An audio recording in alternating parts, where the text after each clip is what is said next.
Well, this came as quite a surprise. So the Evil Dead franchise seems to fly under the radar for the majority of people. From what I've seen anyway, unless you're a movie fanatic, and especially for horror, Evil Dead probably doesn't ring any bells, which is unfortunate considering that the first trilogy of these films are some of the most entertaining and rewatchable horror films out there, and considering the circumstances that they were made under, made them all the more impressive. If you don't know already, the first Evil Dead movie came out in 1981 and was directed by none other than Sam Raimi, the guy who would go on to make the Tobey Maguire Spider-Man trilogy and most recently Multiverse of Madness.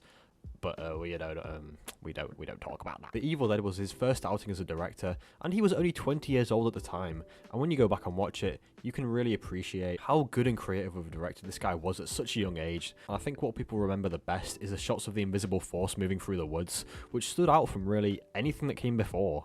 Anyway, enough of the history lesson, just know that the second movie was a lot more humorous, which actually did make it more entertaining, and not to the point where every line was just a joke that never landed.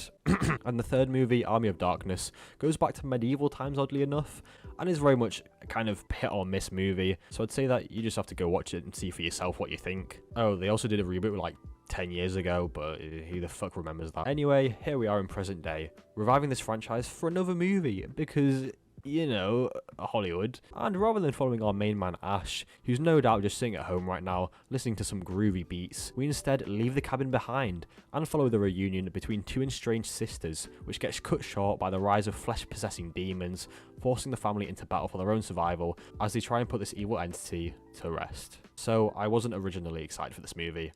Simple as. I think if you've seen my other videos, you'll be aware at this point that I'm just sick and tired of the constant remakes, spin-offs and sequels that keep being made in a desperate attempt to make money through nostalgia bait. Now don't get me wrong, some end up really good, but I said some for a reason, because exceptions don't make the rule, and I think we can all agree that when you bring back old franchises for another run, the chance of it being genuinely good is about the same as flipping a coin and having it land on its edge. So, to my surprise, when I heard that Evil Dead Rise was actually getting pretty good reviews just prior to its release, my curiosity said, F it, maybe I'll be surprised. And after seeing the movie, while I'll make it clear that it's no masterpiece, it wasn't the worst thing I've ever seen. Evil Dead Rise, despite being an unnecessary sequel to a beloved horror trilogy, for what it's worth, it exceeded my expectations. This movie, against all the odds of modern Hollywood, did exactly what it needed to do. It solidified its focus on being a creepy, gruesome, and nerve-wracking horror movie, taking all the elements that made the first movies clever and unique,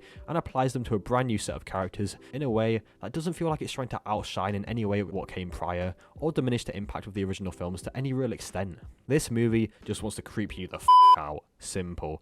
And unlike the other sequels, which took on a more humorous and playful approach, this movie goes back to its roots and establishes from the get-go that there will be very little room for laughs this time around, and they definitely made the right choice. Don't get me wrong, I'm all for humour and a bit of comedy here and there, if it works within the confines of the story, but this movie knows what it's going for, and laughs is not something on their priority list. If only other films could take this approach and understand that comedy is not the only way to engage an audience.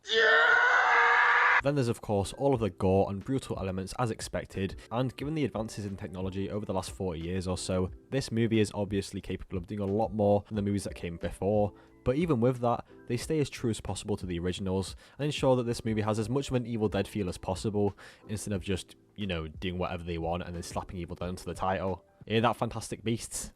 Now, as for the characters, for the most part, they're really not that interesting.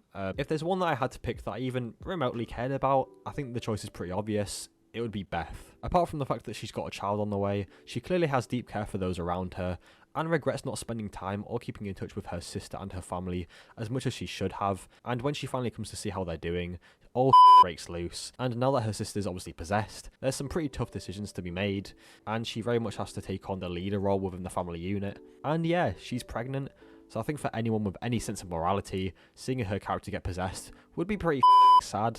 But also considering that she's to be a mother, her role in the film may very much be foreshadowing her role to her child, and how she will protect them from the harsh realities of the world, and her having to protect her sister's kids from her sister might be in some way a punishment for her never being a big enough part of their lives, and the forces around her are testing her and seeing if she truly is ready to have this child, if she's not even responsible enough to keep in touch with those that she loves who are alive already.